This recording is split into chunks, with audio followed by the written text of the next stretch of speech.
In April 2025, a political storm erupted when Senator Chris Van Hollen of Maryland embarked on a trip to El Salvador. The purpose of the visit was ostensibly to engage with local officials and discuss international relations. However, the trip quickly garnered attention for a different reason: Senator Van Hollen's meeting with a suspected MS-13 gang member. MS-13, or Mara Salvatrucha, is a violent transnational gang with a notorious reputation for criminal activities across the Americas. The gang's presence in El Salvador has been a significant concern for both local authorities and international observers. The decision to meet with an individual linked to such an organization raised eyebrows and sparked a wave of criticism from various political quarters. White House Press Secretary Karoline Leavitt was among the most vocal critics. Appearing on Fox News, Fox and Friends, Leavitt did not mince words. She condemned the meeting, stating, "Shame on the Democrats for what she described as a misguided and dangerous diplomatic gesture." Her remarks underscored the growing tensions between the Biden administration and certain Democratic lawmakers over foreign policy approaches. The controversy surrounding the meeting with the suspected gang member intensified when it was revealed that the individual had a history of violent criminal activity. This revelation added fuel to the fire, with critics arguing that the meeting sent the wrong message about the United States' stance on gang violence and its commitment to combating such threats. In response to the backlash, Senator Van Hollen defended his actions, asserting that the meeting was part of a broader effort to understand the root causes of gang violence and to promote peace initiatives in the region. He emphasized the importance of dialogue and engagement with all sectors of society, including those affected by or involved in criminal activities. Despite these explanations, the optics of the meeting remained problematic. For many, the image of an American senator engaging with a suspected gang member was difficult to reconcile with the United States' long-standing policies aimed at combating organized crime and promoting security in the region. As the story developed, it became clear that this incident was more than just a diplomatic misstep. It was emblematic of the broader ideological rifts within American politics regarding foreign policy and national security. The debate over Senator Van Hollen's trip highlighted the complexities of international relations and the challenges of balancing engagement with accountability. The political fallout from Senator Chris Van Hollen's controversial trip to El Salvador reverberated throughout the United States. As the news spread, the issue quickly became a focal point for both Republicans and Democrats, with each side offering their own interpretation of the senator's actions. For Republicans, particularly members of the Trump-aligned faction, Leavitt's criticism was only the beginning. The right-wing media swiftly seized upon the story, framing the incident as a symbol of Democratic hypocrisy. It was not just about a senator meeting with a suspect linked to violent gangs. It was seen as part of a broader pattern of foreign policy decisions that appeared to favor dialogue with adversaries over a firm stance on security. Prominent Republican figures, such as House Minority Leader Kevin McCarthy, voiced strong disapproval of Van Hollen's trip. In a series of statements, McCarthy accused the senator of undermining the United States' credibility and security by engaging with individuals associated with criminal organizations. He called for an investigation into the meeting and demanded accountability from those involved in facilitating it. How can we trust our elected officials to protect American interests abroad when they are willing to meet with those who threaten the safety of our own communities? McCarthy said during a press conference, "This is not about diplomacy. This is about playing into the hands of criminals." The Republican backlash was not confined to lawmakers alone. Across social media, the incident sparked a wave of outrage, with conservative commentators and activists condemning the meeting as a betrayal of American values. Hashtags like #VanHollenShame and #NOMS13 diplomacy trended on Twitter as users expressed their disgust with the senator's actions. On the other side of the aisle, some Democrats rallied to Van Hollen's defense, though their support was often tempered by the growing public scrutiny. Many Democratic leaders acknowledged the optics of the situation but argued that it was important to focus on the broader goals of the trip, namely, addressing the root causes of gang violence and fostering diplomatic ties with El Salvador. Engagement with other nations, even in challenging circumstances, is essential to understanding the complexities of global issues, said Senate Majority Leader Chuck Schumer. We should not let a single controversial meeting overshadow the important work that is being done to combat the real issues at play. However, Schumer's comments did little to quell the growing unease among some members of his party, who worried that the incident could harm the party's image ahead of the 2026 midterm elections. While many Democrats agreed with Van Hollen's broader goals of promoting peace and stability in Central America, they were uncomfortable with the negative attention surrounding the trip. The controversy also raised questions about the role of U.S. lawmakers in shaping foreign policy, particularly when it comes to countries with significant gang violence problems. Some critics argued that the United States needed a more assertive approach in dealing with these nations, one that prioritized security and the protection of American citizens above diplomatic niceties. Meanwhile, the White House remained largely silent on the issue, with Press Secretary Karoline Leavitt taking center stage as the administration's unofficial spokesperson on the matter. Her scathing remarks on Fox News only added to the growing polarization of the debate. Leavitt's rhetoric, while sharp, reflected the administration's frustration with what it saw as the failure of certain Democrats to uphold American interests on the international stage. As the controversy continued to unfold, public opinion on the matter remained divided. Polls showed that a significant portion of the American public felt uncomfortable with the idea of a U.S. senator engaging with individuals linked to dangerous gangs, especially given the rising concerns about domestic security. However, others viewed the criticism as politically motivated, aimed at undermining a Democratic senator rather than addressing the substance of the issue at hand. In the midst of the political drama, the story of Van Hollen's trip had a lasting impact on U.S. foreign policy discourse. It forced many Americans to confront the delicate balance between diplomacy and national security, a balance that has often been at the heart of contentious debates in Washington. As the controversy surrounding Senator Van Hollen's meeting with a suspected MS-13 gang member continued to unfold, the issue quickly spiraled beyond the political realm and into the broader national security debate. The incident became a flashpoint in the ongoing discourse about the role of the U.S. government in tackling gang violence, particularly in Central America, and the United States' strategy for dealing with international crime syndicates. The Biden administration, already under intense scrutiny for its handling of foreign relations, faced growing pressure from both sides of the political spectrum. Republican lawmakers, already wary of the administration's foreign policy decisions, seized on the meeting as evidence of what they perceived to be a failed approach. They argued that engaging with individuals connected to violent gangs was not just a diplomatic blunder, it was a fundamental misstep in securing American borders and interests abroad. Former National Security Advisor John Bolton, known for his hawkish foreign policy views, was one of the most vocal critics. In an op-ed published by the Wall Street Journal, Bolton slammed the meeting as a dangerous precedent that could embolden criminal organizations both in Central America and beyond.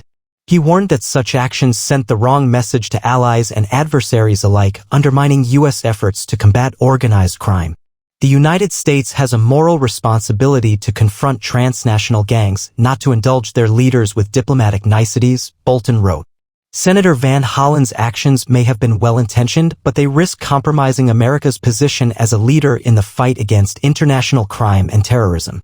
For many Republicans, the meeting with the suspected gang member seemed to validate their long-standing concerns about the Biden administration's foreign policy approach, particularly its handling of Latin American affairs. With rising crime rates in U.S. cities linked to gang violence, many felt that any attempt to placate or engage with gang leaders was a direct threat to national security. On the other hand, some analysts warned against overreacting to the incident. They argued that while the optics were undoubtedly problematic, the meeting could still be framed as an effort to understand the underlying causes of gang violence, which often stemmed from socioeconomic instability, corruption, and lack of opportunity. They pointed to previous diplomatic efforts in countries like Colombia, where U.S. officials had engaged with local leaders to curb the influence of narco-trafficking cartels. Some experts even pointed out that Van Hollen's trip could be seen as an extension of U.S. policy aimed at promoting peace and stability in the region. These experts suggested that the meeting might have been a diplomatic strategy designed to open channels of communication with El Salvador's government, which had been taking a tougher stance on gang violence under the leadership of President Nayib Bukele. Engaging with all sectors of Salvadoran society, including individuals involved in criminal activities, could have been seen as part of a broader effort to foster long-term stability in the region. However, critics of this view remained unconvinced. They argued that the U.S. needed to prioritize stronger measures to curb gang violence, both domestically and abroad. Instead of engaging with suspected criminals, the focus should have been on holding those responsible for violence accountable. There were calls for a renewed emphasis on the implementation of security measures such as increased funding for border security and more aggressive efforts to dismantle criminal organizations. In the days following the incident, national security experts debated whether the United States was taking the right approach to address the growing issue of gang violence.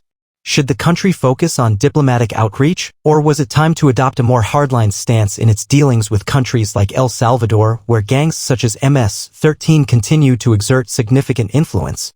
The debate reached a fever pitch when former President Donald Trump weighed in on the issue, further fueling the political divide.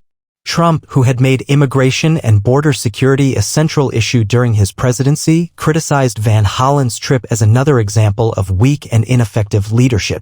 In a statement issued by his campaign, Trump said, "We cannot allow our leaders to coddle criminals and gang members, especially when American lives are at risk." For Trump and his supporters, the meeting with the suspected MS-13 member was a reflection of what they saw as the Biden administration's failure to take a strong stance on crime. They argued that the U.S. needed to take a much firmer approach in dealing with countries that were seen as safe havens for criminal organizations.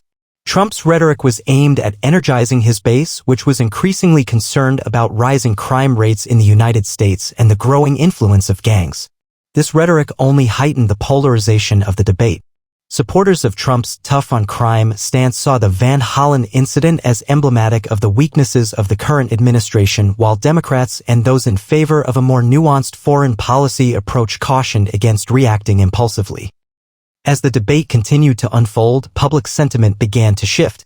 Polls indicated that many Americans, regardless of their political affiliation, were deeply concerned about the impact of gang violence both at home and abroad. Yet, there was no consensus on the best way forward. Some supported a more aggressive approach to curbing gang influence, while others felt that a diplomatic and development-focused strategy was the most effective long-term solution. The controversy surrounding Senator Van Hollen's trip had sparked a broader conversation about the United States' role in Latin America, its approach to fighting organized crime, and the balance between diplomacy and national security. It seemed clear that this issue would remain a hot topic of discussion, particularly as the nation approached the 2026 midterm elections and the 2028 presidential race. As the controversy surrounding Senator Van Hollen's visit to El Salvador continued to intensify, it had a significant ripple effect on U.S. El Salvador relations. The incident, coupled with the criticism leveled at the senator's meeting with a suspected MS-13 gang member, put both countries in a delicate diplomatic position. While the primary focus in Washington remained on the domestic political fallout, the meeting had broader implications for the relationship between the United States and El Salvador. A relationship that has historically been complex and sometimes contentious. The Salvadoran government, led by President Nayib Bukele, initially sought to downplay the controversy. Bukele, a populist leader who has gained international recognition for his hardline approach to gang violence, had been working to bolster ties with the United States in recent years. However, the optics of the meeting between Van Hollen and a suspected gang member forced El Salvador's government to publicly address the issue. In a statement issued shortly after the news broke, El Salvador's Ministry of Foreign Affairs emphasized that the meeting was a part of a broader effort to promote dialogue and understanding. The government of El Salvador believes in the power of engagement and dialogue to address the root causes of violence and crime. We welcome discussions with all sectors of society as we strive to create a peaceful and prosperous future for our country, the statement read. Yet, while the Salvadoran government tried to deflect the negative attention, there was an underlying concern within El Salvador's political establishment about the potential diplomatic fallout. The country had been working hard to improve its image on the international stage, particularly with the United States, which plays a key role in providing economic and security assistance to Central American nations. For many in the Salvadoran political establishment, the incident raised uncomfortable questions about the U.S. commitment to its allies in the region. While the Biden administration had made efforts to engage diplomatically with countries like El Salvador, the Van Hollen incident underscored the complexities of that engagement. Critics in El Salvador worried that the meeting could jeopardize the progress that had been made in strengthening U.S. Salvadoran ties. Meanwhile, President Bukele, whose government had been known for its aggressive stance against gangs, including the controversial state of emergency measures that curtailed civil liberties, found himself caught between two competing forces. On one hand, he was facing mounting pressure from his U.S. allies to maintain strong diplomatic and security cooperation, but on the other hand, he had to balance that with domestic political considerations and his own public image. Bukele's administration had made significant strides in addressing gang violence with the implementation of harsh anti-gang measures that had led to thousands of arrests and a decrease in homicides. Yet, the U.S. had expressed concerns about the erosion of civil rights in the process. The meeting with Van Hollen and the subsequent backlash further complicated the diplomatic landscape. Some experts suggested that the incident highlighted a deeper problem in U.S. El Salvador relations, the disconnect between U.S. policymakers and the realities on the ground in El Salvador. The United States had long been involved in providing aid to El Salvador, both in terms of economic development and security assistance. However, many Salvadorans, including government officials, felt that U.S. policymakers often misunderstood the complexities of the situation in their country. The rise of MS-13 and other gangs was not just a law enforcement issue, it was a product of decades of poverty, inequality, and political instability. In response to the backlash, some analysts argued that the U.S. should adopt a more nuanced approach to the region, one that acknowledges the need for both security measures and long-term development strategies. While combating gang violence was undoubtedly a priority, it was equally important to address the underlying social and economic factors that fueled it. This point was underscored by the Salvadoran government's insistence that the country needed international support not just for security but for economic development as well. In recent years, El Salvador had made strides toward attracting foreign investment and improving its infrastructure, but it still faced significant challenges in areas such as education, healthcare, and job creation. Many Salvadorans, particularly the younger generation, sought opportunities abroad, with many heading to the United States in search of a better future. The U.S. had a role to play in helping El Salvador create the conditions for long-term prosperity, but this required a more collaborative approach that balanced security concerns with development goals. The Van Hollen incident, in many ways, served as a reminder of the fragility of U.S. El Salvador relations. While both countries had shared interests in addressing issues such as gang violence and immigration, their approaches sometimes diverged. The U.S. emphasis on law enforcement and security assistance, while important, often failed to address the broader socioeconomic issues that drove violence in the first place. As the U.S. continued to engage with El Salvador and other Central American nations, the challenge for the Biden administration would be to strike a balance between security concerns and the need for sustainable development.